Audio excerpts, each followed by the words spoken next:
कल से पहले है ना, आप लोगों ने शायद इस टॉपिक का कभी नाम ही ना सुना हो। पहली बार ही आप लोगों ने इस चैप्टर का नाम सुना होगा, है ना, मशीन इनपुट। और जब आपने क्वेश्चन देखा था मशीन इनपुट का, तो आपको ऐसा लग रहा था कि सर ये तो बड़े खतरनाक से क्वेश्चन है।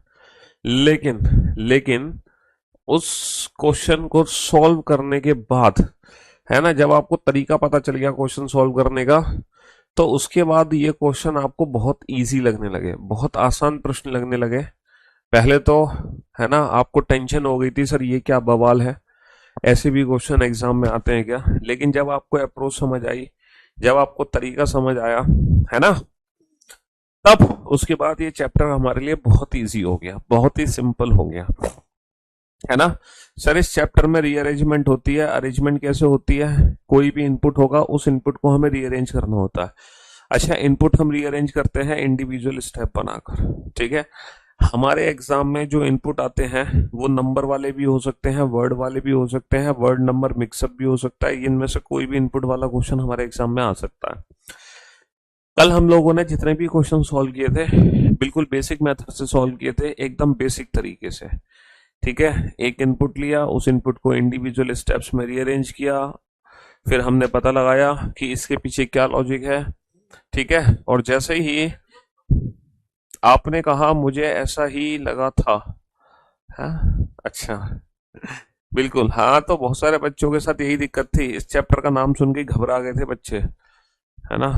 जब बच्चों ने इस चैप्टर का नाम सुना था तो टेंशन हो गई थी कि सर ये क्या बवाल है। लेकिन जब उनको समझ आई ना बेसिक ट्रिक्स अप्रोच, उसके बाद ये क्वेश्चंस बहुत इजी लगने लगे।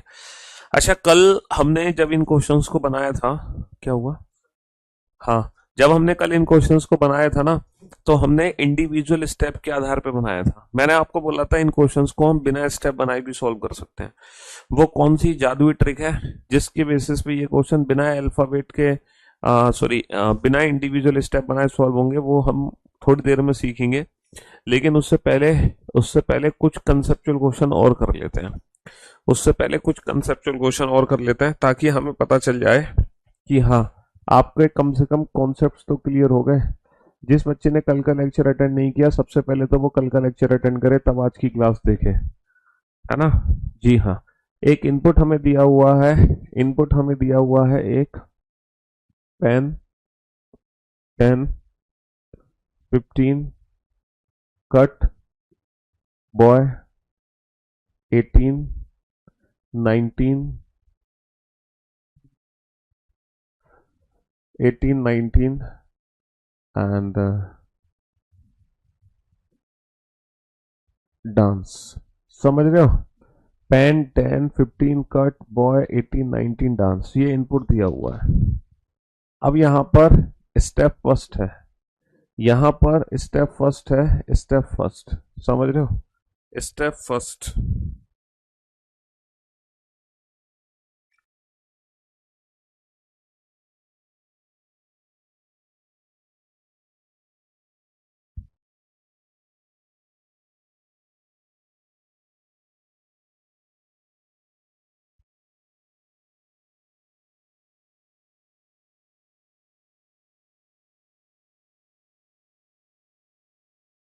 हाँ जी, अब आप बोर्ड पे ध्यान देना और ध्यान से सुनने की कोशिश करना। पेन, 10, 15, कर्ट, बॉय, 18, 19, डांस, ठीक है। पहला जो स्टेप यहाँ पे बना के दिया हुआ, पहला स्टेप, ठीक है, पहला स्टेप कुछ इस तरीके से है, बॉय, पेन, 10, नहीं, 15, कट, 18, 19, डांस, 10, ये स्टेप फर्स्ट है। अच्छा, स्टेप सेकंड यहाँ पे दिया हुआ है, boy, cut, pen, 18, 19, dance, 10, 15। Step third यहाँ पे बना के दिया हुआ है, boy, cut, dance, pen, 19, 10, 15, 18। And step fourth यहाँ पे बना के दिया हुआ है, boy, cut, dance, 10, 10, 15, 18, 19. And step fourth is the last step. Step fourth is the last step. Step fourth is the last step. समझ रहे हो? ये क्वेश्चन दिया हुआ है यहाँ पर। अब आपको खुद ही समझना है कि ये लॉजिक क्या है। अब आप लॉजिक समझो, उस लॉजिक को समझने के बाद एक अलग से इनपुट है आपके पास। एक बार आप लॉजिक समझ लो, जब आप लॉजिक को समझ लोगे तो एक अलग से इनपुट आपको दिया हुआ है। इनपुट दिया हुआ है owl, owl 27, 29, game play, game play,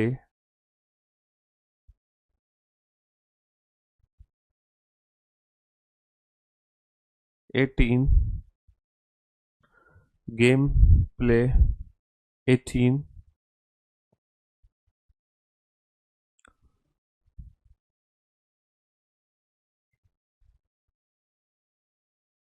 over, game play 18 over and 30, 30 नहीं, 20। ठीक है, ये इनपुट है। अब आप इस इनपुट को ना इंडिविजुअल स्टेप में रीअरेंज करो।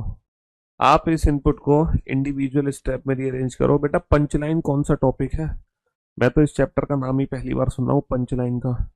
अब आप इस इनपुट को इंडिविजुअल स्टेप में रीअरेंज करो। फिर पहला क्वेश्चन आप बताना, how many steps are needed to complete this arrangement. कुल कितने चरण की आवश्यकता है? How many steps are needed to complete this arrangement, कुल कितने चरण की आवश्यकता है। फिर आप बताना, third from left hand in second step, दूसरे चरण में बाएं से तीसरा क्या है? दूसरे चरण में बाएं से तीसरा, which of the following is the last but one step, last but one, या which of the following is a penultimate step, penal penalty penultimate step, या फिर which of the following is a second last step, second last step. ठीक है, last but one का मतलब या penultimate का मतलब होता है आखिरी से दूसरा। लास्ट बट वन या पेनल्टीमेट का मतलब होता है आखिरी से दूसरा, आखिरी से दूसरा। Six from the right hand in third step, तीसरे चरण में दाएं से, तीसरे चरण में दाएं से छठा क्या है? Seven from the left hand in fourth step, चौथे चरण में बाएं से सातवां क्या है? चलिए साहब, तो बेटा इन पांचों क्वेश्चन के आंसर आप तभी दे सकते हो जब आप इस इनपुट को इस मेथड से रीअरेंज कर लो। इस इनपुट को इस मेथड से रीअरेंज कर लो। करो बेटा रीअरेंज। कैसे रीअरेंज करोगे? करो रीअरेंजमेंट करो फटाफट से।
कंप्लीट। अच्छा, आप लोगों को लॉजिक समझ आ गया इस क्वेश्चन में? लॉजिक क्या है? लॉजिक समझ आ रहा है आप लोगों को इस क्वेश्चन में? लॉजिक क्या है? किस लॉजिक के आधार पे आप इस क्वेश्चन को बना रहे हो? लॉजिक समझ पा रहे हो सर? हम्म।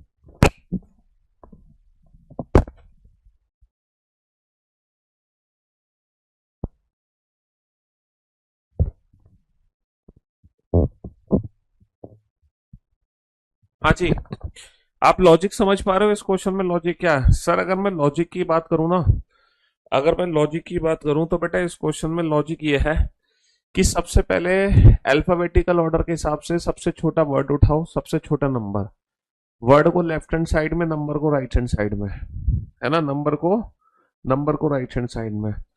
फिर हमने क्या किया? फिर छोटा वर्ड और फिर छोटा नंबर। वर्ड को बेटा बॉय के पीछे लगा दिया और नंबर को नंबर के आगे लगा दिया, ऑटो फिल आ जाएगा, वर्ड में नंबर में नहीं आएगा। फिर हमने वर्ड और नंबर को उठाया, वर्ड को वर्ड के पीछे लगा दिया, नंबर को और आगे लगा दिया। अच्छा, फिर डांस के पीछे पेन तो ऑटो फिल हो गया, लेकिन 19 को आगे भेजना है तो मशीन ने अगले स्टेप में, है ना, पेन के साथ तो कोई छेड़छाड़ नहीं की, लेकिन 19 को आगे भेज दिया। तो कुल कितने स्टेप बने? यानी कि हर बार हमें एक छोटा वर्ड और छोटा नंबर उठाना है। हर बार हमें एक छोटा वर्ड छोटा नंबर उठाना है। वर्ड को आगे, नंबर को पीछे, वर्ड को आगे, नंबर को पीछे, वर्ड को आगे, नंबर को पीछे, वर्ड को आगे, नंबर को पीछे। तो अल्फाबेटिकल ऑर्डर के हिसाब से ओ लेटर, जी लेटर, पी या ओ। सर सबसे छोटा कौन सा लेटर है? जी लेटर सबसे छोटा है, गेम। और नंबर सबसे छोटा कौन सा है? 18।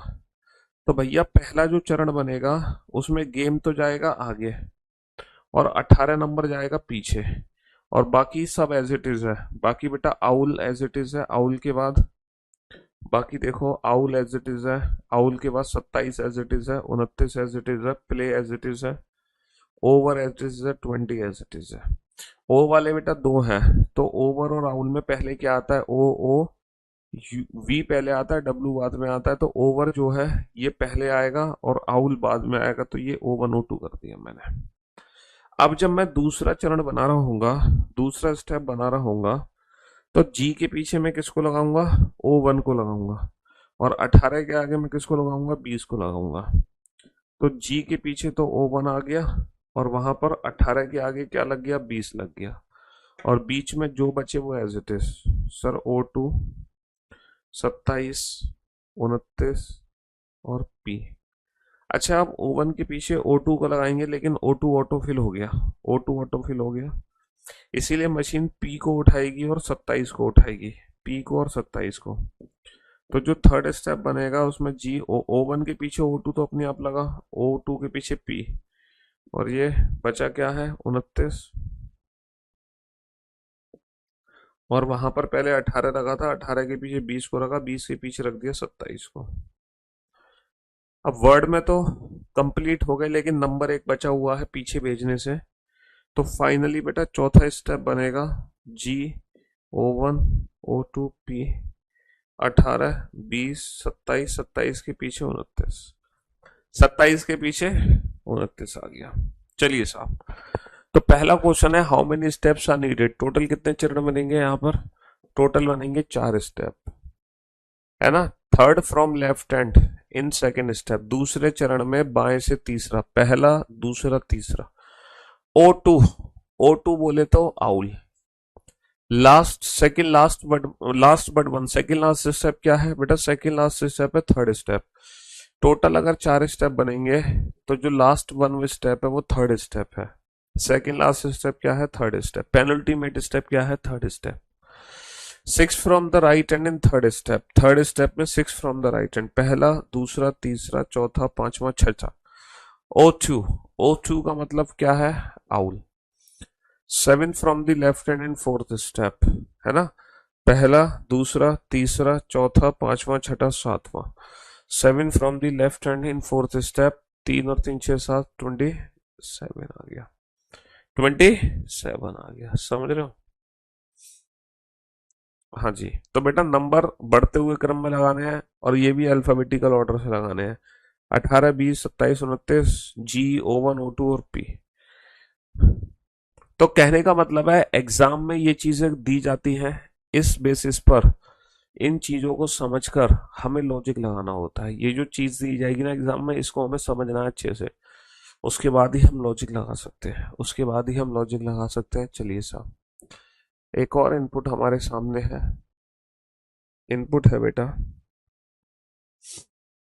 लो 16 पिन 11 टूल 18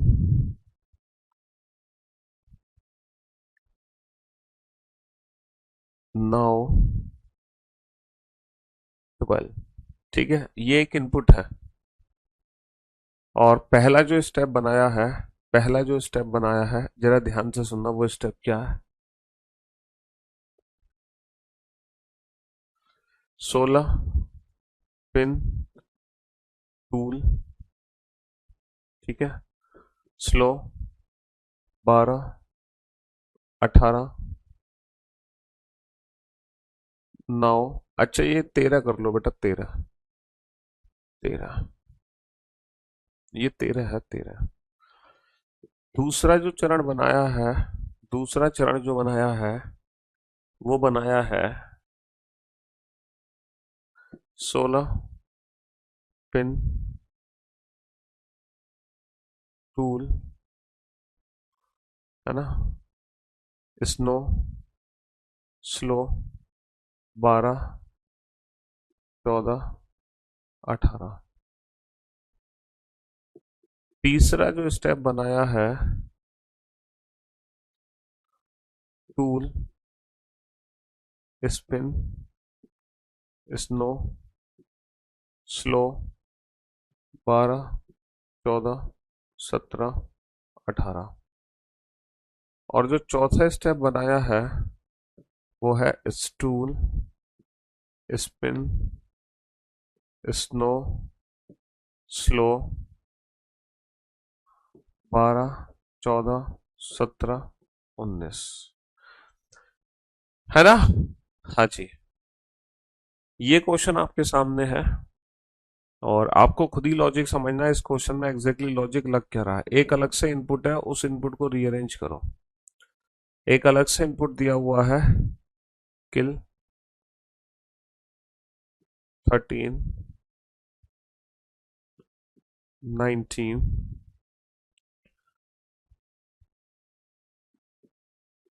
टॉप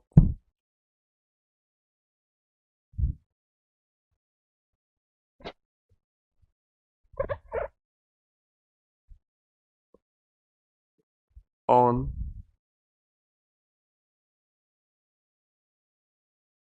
टेन अन 15। चलिए साहब, इस इनपुट को रीअरेंज करो बेटा, और लॉजिक आप खुद ही समझो कि किस लॉजिक से रीअरेंजमेंट हो रही है। हम्म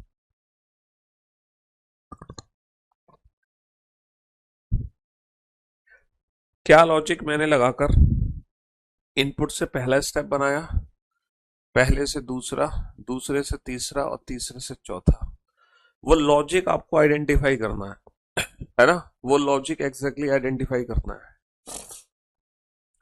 क्वेश्चन में स्लो नहीं है तो बेटा क्वेश्चन में तो स्नो भी नहीं है, क्वेश्चन में तो 12 भी नहीं था, क्वेश्चन में तो बहुत कुछ नहीं था। यही तो लॉजिक आपको समझना है। थोड़ी सी मैं हिंट आपको दे सकता हूं बेटा, कि जो वर्ड है ना, वर्ड, उसमें आगे ना हर बार हम हर स्टेप में एक लेटर एस ऐड कर दे रहे हैं। ये थोड़ी सी हिंट मैं आपको यहां पर दे सकता हूं।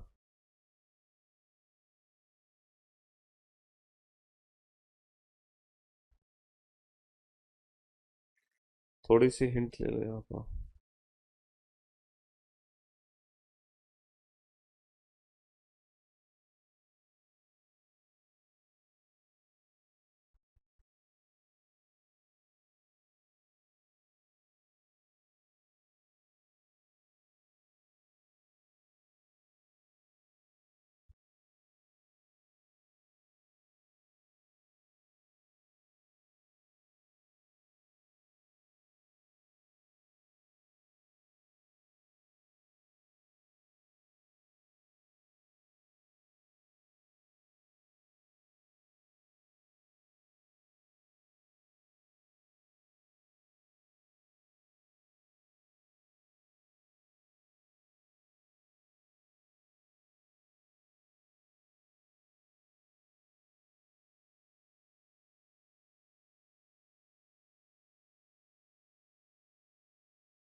बनाओ बेटा फटाफट से। पिछले वाले क्वेश्चन में बेटा वर्ड को आगे ले जा रहे थे, नंबर को पीछे।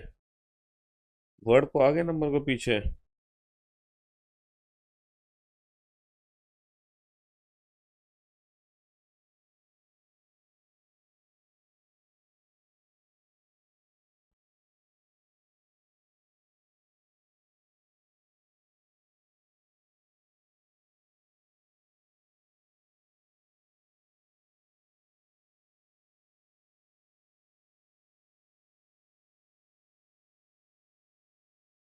हम्म।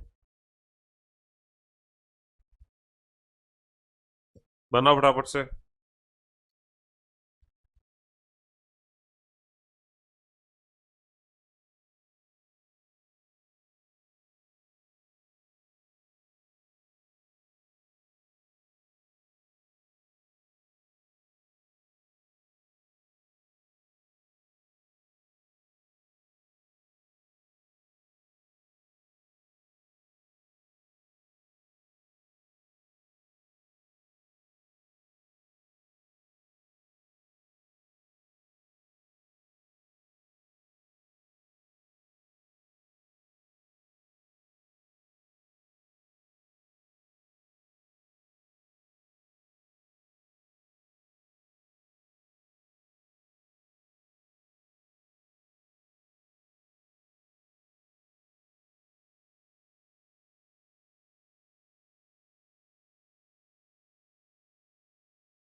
लॉजिक नहीं समझ आ रहा? क्यों भाई, लॉजिक क्यों नहीं समझ आ रहा? लॉजिक समझने के लिए तो तुम्हें समय दिया गया था, और किस लिए दिया गया था? है, लॉजिक समझने के लिए ही तो समय दिया गया है। देखो, लॉजिक को समझने का सबसे बेहतरीन तरीका है कि तुम इनपुट और स्टेप फर्स्ट में डिफरेंस क्रिएट करो कि इनपुट और स्टेप फर्स्ट में क्या अंतर है। सर ये 16 16 है, यानी कि लो यहाँ से गायब है। सर पिन पिन है। और फिर टूल, यानी कि 11 यहाँ से गायब है, टूल है। एक स्लो वर्ड आया, एक 12 आया, फिर 18 है, 9 है, 13 है। तो इन्होंने क्या किया, लो और 11 को उठाया। इन्होंने क्या किया, लो और 11 को उठाया। अच्छा, लो और 11 को उठाने के बाद, लो और 11 को उठाने के बाद इन्होंने पता है क्या किया, उन दोनों को ना सेंटर में रख दिया, सेंटर में। देखो, हमने अभी तक जो अरेंजमेंट देखी थी वो लेफ्ट वाली अरेंजमेंट देखी थी, राइट वाली अरेंजमेंट देखी थी। लेकिन ये एक ऐसी अरेंजमेंट है जो ना लेफ्ट की है ना राइट की है। ये एक ऐसी अरेंजमेंट है जो ना लेफ्ट की है ना राइट की, ये सेंटर की अरेंजमेंट है। अल्फाबेटिकल ऑर्डर के हिसाब से छोटा वर्ड और सबसे छोटा नंबर उठा के सेंटर में पहुंचा दिया, सेंटर में। तीन इधर छोड़ दिए, तीन इधर छोड़ दिए। लेकिन वर्ड में हमने ऐड कर दिया एस, और 11 में +1 करके बना दिया 12। ठीक है। तो अब हमें क्या करना है, अब हमें सबसे छोटा वर्ड उठाना है, सबसे छोटा वर्ड, सबसे छोटा नंबर। सबसे छोटा नंबर तो 13 है, और सबसे जो छोटा वर्ड है वो क्या है, वो नाव है। तो इन्होंने क्या किया, 16 as it is, pin as it is, tool as it is. Slow के पीछे तो इन्होंने स्नो को रख दिया, इसमें एस ऐड करेंगे तो स्नो बन जाएगा। और इसमें एक जोड़ोगे 14, तो 12 के पीछे इन्होंने 14 को रख दिया, लाइक दैट। समझ रहे हो? तो ये बन गया सेकंड स्टेप। अब इन्होंने क्या किया, तीसरा स्टेप बनाने के लिए सबसे छोटा क्या है, पिन, 16 और पिन। तो बेटा टूल आ गया, पिन में एस ऐड करके स्पिन बन गया। तो वो स्लो स्नो स्पिन, और 12 14, और उसके बाद 16 में एक जोड़ के क्या बन गया, 17 बन गया। लास्ट में टूल में ऐसा ऐड करके स्टूल बन गया। और 12 14 16 17 18 का बन गया 19। तो बेटा, है ना? तो पहला स्टेप कैसे बनेगा सर, पहला स्टेप बनाने के लिए, पहला स्टेप बनाने के लिए सबसे छोटा, सबसे छोटा क्या उठाना है तुम्हें? सर सबसे छोटा हमें उठाना है वही, सबसे छोटा नंबर, यानी कि 10। और सबसे छोटा वर्ड उठाना है KTOU। तो के में, है ना, इन दोनों को बिल्कुल सेंटर में रख देना है। तीन उधर से छोड़ दो, तीन उधर से छोड़ दो। तो बेटा ये आ गया 13 19 टॉप, ये तीन छोड़ दिया। तो किल का क्या बन जाएगा, किल का बन जाएगा स्किल। 10 का बच जाएगा 11। उसके बाद तीन इधर रख दो, ऑन, अन और 15। बहुत बढ़िया, ये पहला स्टेप बन गया। अच्छा, दूसरा स्टेप बनाने के लिए हम क्या करेंगे, अब हम उठाएंगे 13 को, और हम उठाएंगे ऑन को। समझ रहे हो? तो ये 19 और टॉप एज इट इज है ना। ऑन में एसेट करके क्या बन जाएगा, सन बन जाएगा, सन। और ये बन गया स्किल। ठीक है, 11, और 13 में एक जोड़ देंगे तो बन गया 14। और राइट हैंड साइड में अन और 15 ऑलरेडी है। बहुत बढ़िया। अब हम किसको उठाएंगे बेटा, थर्ड स्टेप बनाने के लिए, थर्ड स्टेप बनाने के लिए अब हम उठाएंगे 15 को, और अब हम उठाएंगे टॉप को। ठीक है। हाँ जी। तो 19 तो एज इट इज है, टॉप का क्या बन जाएगा, स्टॉप। 19 हमारा एज इट इज है। टॉप का हम क्या बना देंगे, टॉप का हम बना देंगे स्टॉप। ये बन गया स्टॉप, ये बन गया सन, ये बन गया स्किल। ठीक है, 11 14 15 का बन गया 16। और लास्ट में हमारा ये मौजूद है अन। और फाइनली जो चौथा स्टेप बनेगा, फाइनली जो चौथा स्टेप बनेगा वो कैसे बनेगा बेटा, इसको उठा के लाएंगे, यहाँ रख देंगे, तो ये बन गया सन, स्टॉप, सन, स्किल। 11 14 16, और 19 का क्या बन जाएगा, 19 का बन जाएगा 20। तो ये फाइनल हमारे स्टेप बन जाएंगे, और जो भी एग्जाम में क्वेश्चन पूछे जाएंगे वो इन्हीं इंडिविजुअल स्टेप से रिलेटेड पूछे जाएंगे। तो अभी तक जो हम क्वेश्चन कर रहे थे वो लेफ्ट अरेंजमेंट और राइट अरेंजमेंट कर रहे थे, बट ये जो क्वेश्चन है सेंटर वाली अरेंजमेंट है। ठीक है, स्पेशल क्वेश्चन है थोड़ा सा, ये सेंटर अरेंजमेंट है।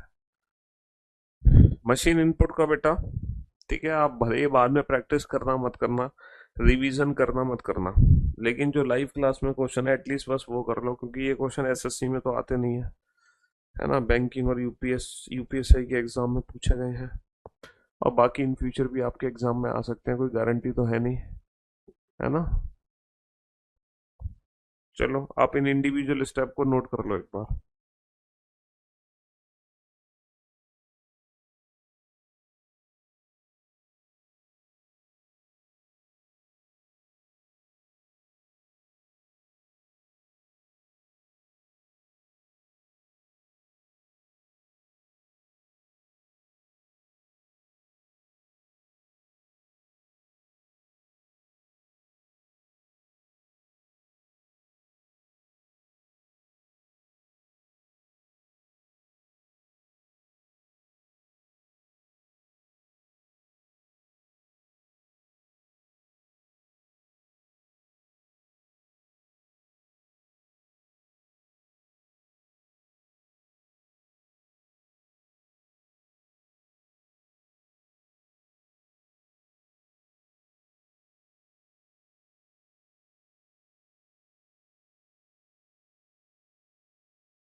जी, तो मेरे दोस्तों, मेरे भाइयों, मेरे जिगर के टुकड़ों, बोर्ड पे ध्यान देना, ध्यान से समझना। एक क्वेश्चन है हमारे पास। 20, 23, नहीं 20 नहीं, 21, है ना, और 24, और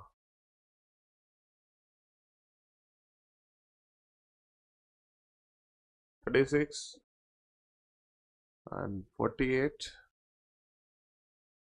एंड 51।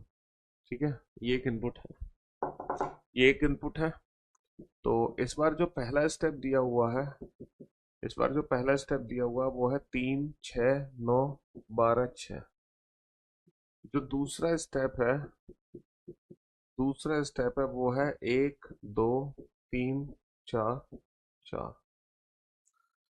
जो तीसरा स्टेप है, तीसरा स्टेप है ना,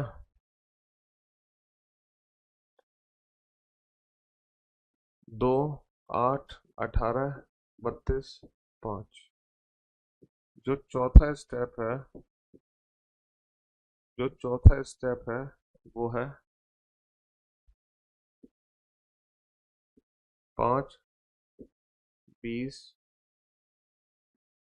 45, 80, 26।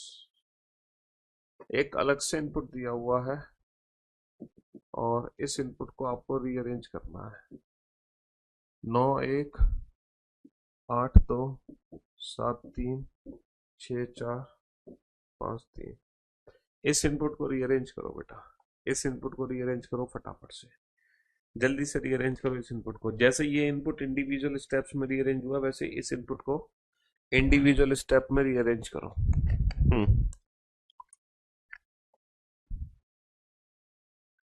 फटाफट से रीअरेंज करो।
बेटा इस बार चलो मैं आपको एक हिंट देता हूँ। इस बार ना इनपुट से पहला स्टेप बना है, लेकिन पहले स्टेप से दूसरा स्टेप नहीं बना। इस बार जितने भी स्टेप बने हैं वो डायरेक्ट इनपुट से बने हैं। ये हिंट मैं आपको देता हूँ। इस बार जितने भी स्टेप बने हैं वो डायरेक्ट इनपुट से ही बने हैं, डायरेक्ट इनपुट से। पहला स्टेप डायरेक्ट इनपुट से बनाओ, दूसरा स्टेप डायरेक्ट इनपुट से बनाओ, तीसरा स्टेप डायरेक्ट इनपुट से बनाओ, चौथा स्टेप भी डायरेक्ट इनपुट से बनाओ। इस बार जो भी स्टेप आप बना रहे हो वो डायरेक्ट इनपुट से बनाओ। समझ रहे हो? हाँ जी। इस बार आपको सारे के सारे स्टेप डायरेक्ट इनपुट से बनाने हैं। जैसे कि अगर मैं पहले स्टेप की बात करूं, तो पहले स्टेप में बन क्या रहा है? इनपुट से पहला स्टेप कैसे बनाया जा रहा है? सर दो और एक तीन, यहाँ पे इंडिविजुअल डिजिट्स को ऐड किया जा रहा है। सर दो और एक तीन, चार और दो छः, तीन और छः नौ, चार और आठ 12, पांच और एक छः। और इनपुट से ही दूसरा स्टेप बना है, कैसे? डिफरेंस निकाल के।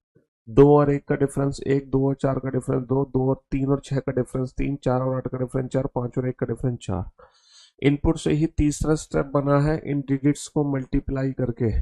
सर दो एक कम दो, चार दूनी सॉरी, दो एक कम दो, दो चौक आठ, तीन छिंग 18, चार अट्ठे 32, पांच एकम 5। सर इनपुट से ही चौथा स्टेप बना है, इंडिविजुअल डिजिट को स्क्वायर करके ऐड कर दो। Two square plus one square 5, two square plus four square 20, three square plus six square 45, eight square plus four square, है ना, 80, five square plus one square 26। तो जब पहला स्टेप बनाओगे तो आप क्या करो, इन्हीं डिजिट को ऐड कर दो। 9 और एक 10, 8 और 2 10, 7 और 3 10, 6 और 4 10, 5 और 3 8। जब दूसरा स्टेप बनाओगे तो इनका डिफरेंस निकालो। 9 और एक का डिफरेंस 8, 8 और 2 का डिफरेंस 6, 3 और 7 का डिफरेंस 4, 4 और 6 का डिफरेंस 2, 5 और 3 का डिफरेंस क्या आ जाएगा? 5 और 3 का डिफरेंस 2 आ जाएगा। समझ रहे हो? 5 और 3 का डिफरेंस क्या आ जाएगा? 2 आ जाएगा।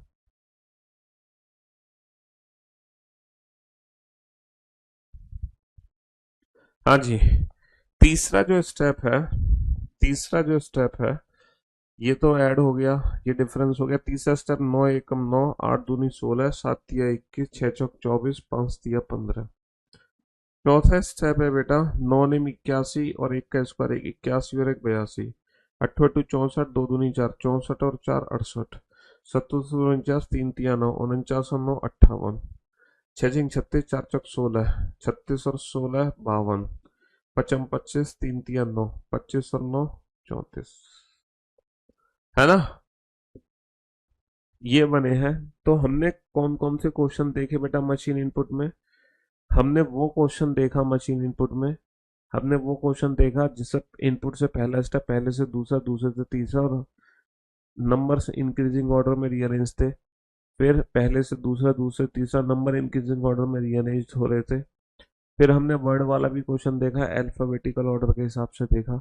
फिर हमने वर्ड नंबर का मिक्सअप भी देखा। फिर हमने एक सेंटर वाला भी क्वेश्चन किया, और फिर हमने ये वाला क्वेश्चन भी किया। मतलब अल्टीमेटली काम इस चैप्टर में बस यही है कि इनपुट को कैसे रीअरेंज किया जा रहा है।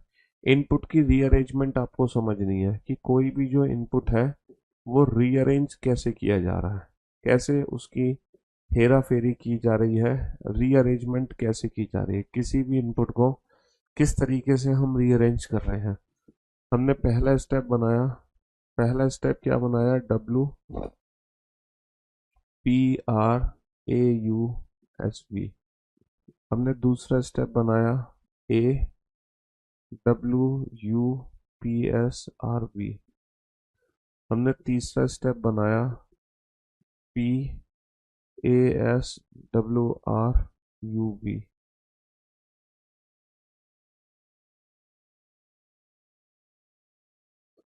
हमने चौथा स्टेप बनाया W P R A U S B, और यहाँ पे लिख दिया and so on, and so on, and so on. And so on वाला, हाँ बेटा, शॉर्टकट मेथड में कल डिस्कस करूंगा। कल हम इन सारे क्वेश्चन को बिना इंडिविजुअल स्टेप बनाए सॉल्व करेंगे। फिलहाल आज हम जितने भी क्वेश्चन कर रहे हैं वो इंडिविजुअल स्टेप बना के कर रहे हैं, लेकिन कल मैं आपको एक ऐसी ट्रिक बताऊंगा मशीन इनपुट में जहां आपको एक भी इंडिविजुअल स्टेप नहीं बनाना पड़ेगा। बिना इंडिविजुअल स्टेप बनाए आप इन क्वेश्चंस को सॉल्व कर पाएंगे। बिना इंडिविजुअल स्टेप बनाए आप इन क्वेश्चंस को क्या कर पाएंगे, सॉल्व कर पाएंगे, बिना इंडिविजुअल स्टेप बनाए। तो कल हम वो ट्रिक सीखेंगे जिसमें आप इन क्वेश्चंस को बिना इंडिविजुअल स्टेप बनाए सॉल्व कर पाओगे। ये एंड सो ऑन वाला क्वेश्चन आप पहली बार देख रहे हो, एंड सो ऑन वाला क्वेश्चन आप पहली बार देख रहे हो। एक इनपुट हमारे सामने है ZVR TUSW, ये क्वेश्चन आप पहली बार देख रहे हो एंड सो ऑन वाला। अभी तक आपने जितने भी क्वेश्चन देखे उसमें लास्ट स्टेप दिया होता था, लेकिन ये एंड सो ऑन वाला क्वेश्चन है। ये क्या है, एंड सो ऑन वाला क्वेश्चन है। तो ये इनपुट दिया हुआ है और आप बताओ कि स्टेप थर्ड क्या बनेगा, इस इनपुट का स्टेप थर्ड क्या बनेगा। अच्छा, एक चीज है, हमने अभी तक जितने भी क्वेश्चन मैंने आपसे पूछे, जैसे कि यहाँ पे मैंने जितने भी क्वेश्चन पूछे आपसे, जैसे यहाँ पे 5 क्वेश्चन पूछे। अच्छा, पांचों क्वेश्चन के लिए एक सिंगल इनपुट था, लेकिन एग्जाम में पता है क्या हो सकता है, एग्जाम में ये हो सकता है, बेटा पंच लाइन मुझे नहीं पता कौन सा चैप्टर है, एग्जाम में ये भी हो सकता है इन पांचों क्वेश्चन का इनपुट डिफरेंट डिफरेंट हो। और अगर इन पांचों क्वेश्चन का इनपुट डिफरेंट है तब हम इस क्वेश्चन को इस मेथड से सॉल्व नहीं कर सकते। अगर पांचों क्वेश्चन का इनपुट डिफरेंट है तब हम इस क्वेश्चन को इस मेथड से सॉल्व नहीं कर सकते, वहां पर हमें शॉर्ट ट्रिक की ही जरूरत पड़ेगी। अच्छा, ये जो एंड सोन वाले क्वेश्चन होते हैं ना, ये पोजीशन इंटरचेंज वाले होते हैं। पोजीशन जिस तरीके से बेटा, जिस तरीके से पोजीशन ऊपर चेंज हो रही है, 1 2 3 4 5 6 7, तीसरा स्टेप है बेटा पी का नंबर कितना है, तीसरा स्टेप और इनपुट सेम है, 1 2 3 4 5 6 7, तीसरा स्टेप और इनपुट सेम है, तो जो इनपुट है वही तीसरा स्टेप है। तो जिस तरीके से पोजीशन ऊपर चेंज हो रही है, सेम उसी मेथड को फॉलो करते हुए नीचे भी आप पोजीशन को चेंज कर दोगे, है ना। बाकी बेटा ये जो क्वेश्चन है शॉर्टकट मेथड से कैसे सॉल्व करेंगे वो हम कल डिस्कस कर लेंगे। आज के लिए सिर्फ इतना ही छोड़ देते हैं, ठीक है। इन क्वेश्चंस को डायरेक्ट ट्रिक से कैसे डिस्कस करना है, ठीक है, हाँ जी, वो हम कल कल कल डिस्कस करेंगे। और ये एंड सोन वाले क्वेश्चन भी हम कल करेंगे। अभी तो सिर्फ मैंने आपको एक झलक दिखाई है एंड सोन के क्वेश्चन की, लेकिन क्वेश्चन हम इसको कल कंप्लीट करेंगे, ठीक है। चलिए साहब।